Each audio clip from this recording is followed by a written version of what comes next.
Alright, we're back at the Trevi. It's the easiest thing to get to from our hotel, but today we're gonna go past the Pantheon to Trastevere. We're gonna go past the Pantheon and check out what else Rome has to offer. Let's go see.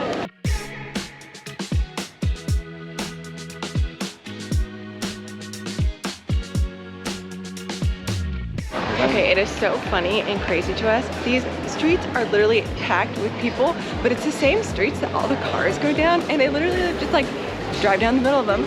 People don't care to get out of the way. The cars just really just keep on going. It's just so funny because they're literally packed, and like cars just and mopeds just like cruise down them. Like right behind you right now. I don't know which one to get. This one?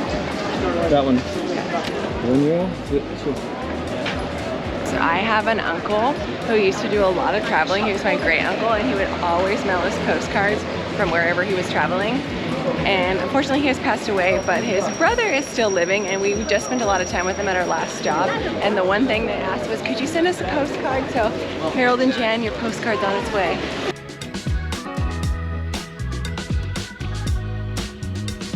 I think the coolest thing about being in Rome too is you're walking down these side streets, and then all of a sudden you turn the corner and you're face to face with about a 2,000-year-old structure.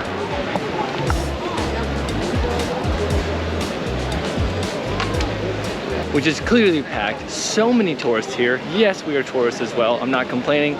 It's just crazy how busy it is here, although this is a little less packed than yesterday.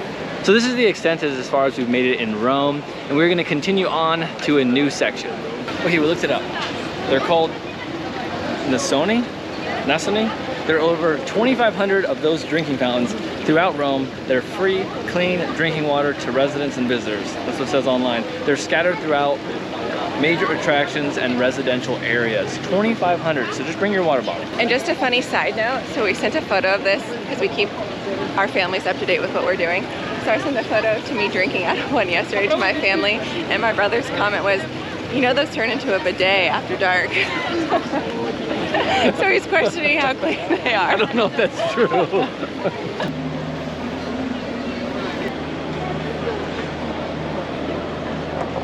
So we watched our vlog yesterday. We did take a tour of that. It was $5 to get in.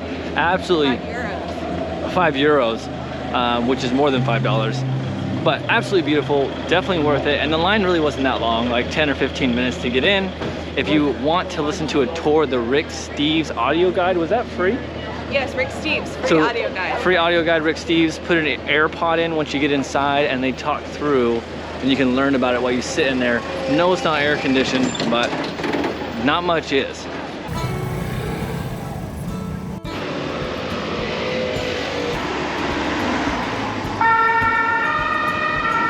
If you're walking around Rome, pretty much like, well, I would say every like quarter mile or less, there's like a really cool old historic church. We just left the Pantheon about a block or two ago.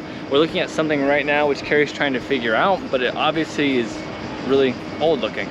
So I'm gonna try my best to say this. It's Tempio di GLUTEN. This temple was built in 241 BC within the sacred area of Largo de Torre Argentina.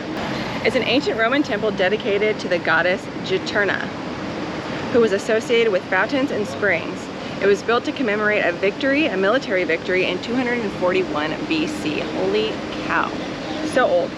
Later it was transformed into a church, evidenced by the rounded apse that can still be seen today. I'm guessing that right there.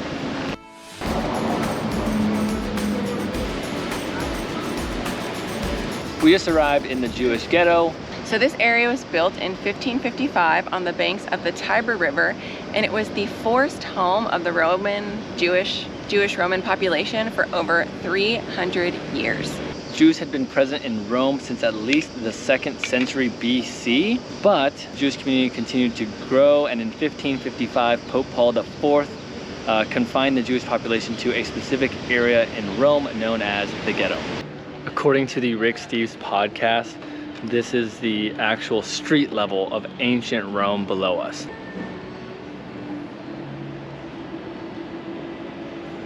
And they've done a lot to really try to preserve the history here. So walking through this area, not only do they have the main synagogue for Rome, but they also have a lot of Jewish themed bakeries and restaurants throughout the area.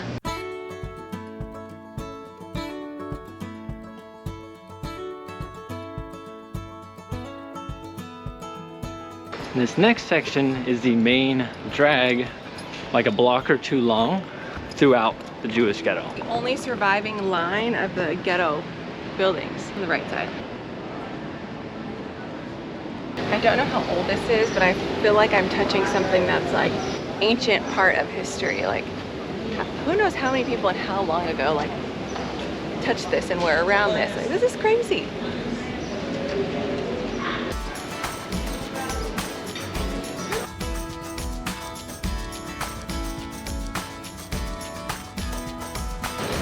Okay, we just finished up with the Jewish ghetto, and now we're gonna cross over the Tiber River to Trastevere and find some food. We are very hungry.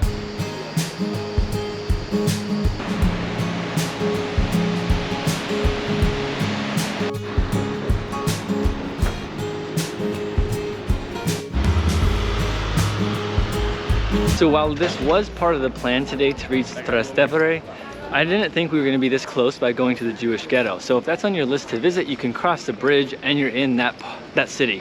We were told both by our Uber or taxi driver from the airport, as well as our very kind Elisabetta, the hotel concierge, that this is the best town to go to. She said at night, because the restaurants here are amazing and delicious food, but the place we want opens up at noon, so we're gonna go there now. All the graffiti is really unfortunate, but this is like all the buildings and stuff in the main Rome area are really cool. But this here has a lot of like the ivy growing up the side of the walls, arches hanging over you, hanging over the walkways. We made it. This is our stop. Mama Eat.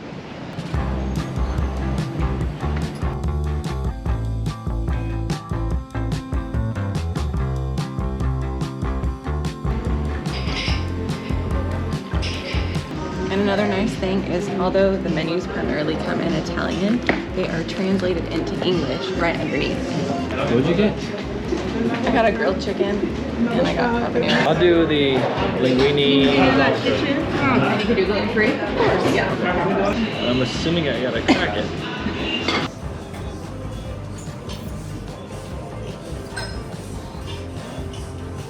I can eat it. I can eat it. It's good. I thought I was just getting a chicken breast. Oh, I have been dying for chicken. It's so good. Thank you. Cheese? I mean, it's way sweet from the pot here.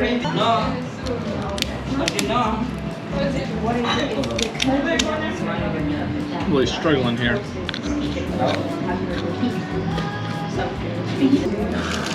I was saving that until I got done with most of my pasta. That way I got the flavor of the lobster with what little bit of pasta I have left.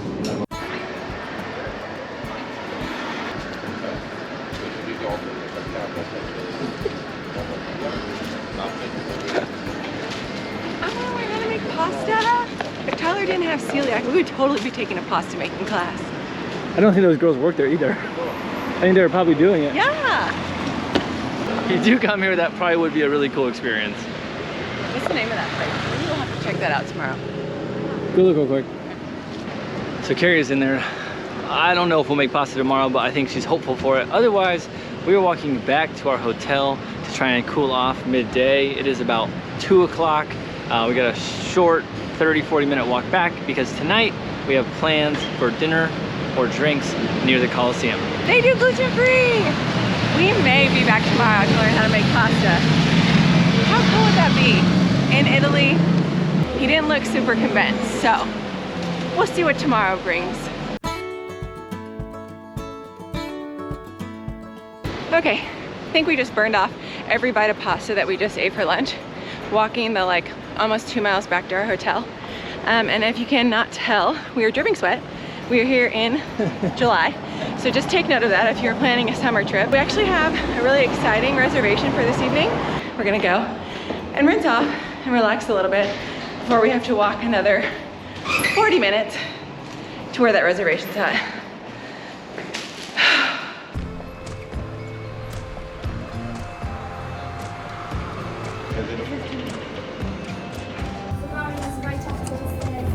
Okay, thank you very much.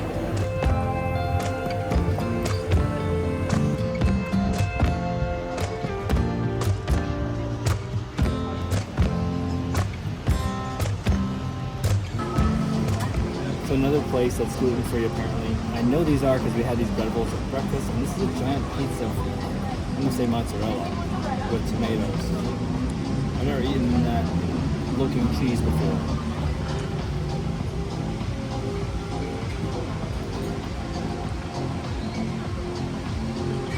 I mean, it's good. It's different than I've ever had, but it's good. So, hey, umbrella girl. Thank goodness for this, because it's cooking. Man, I'm starving. Okay, if you want, we can move you in a table in the shadow. Okay. Can you do that? Yeah. We moved out of the sun because Gary's not feeling well. This is what sleep deprived does to you in the heat. They don't mix well. It's still not a bad view of the Colosseum considering I've only seen pictures before.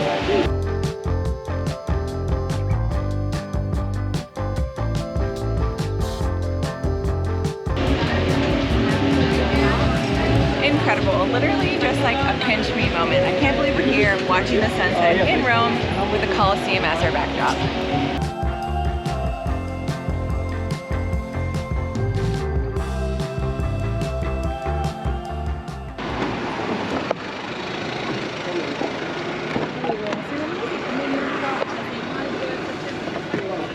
That was delicious.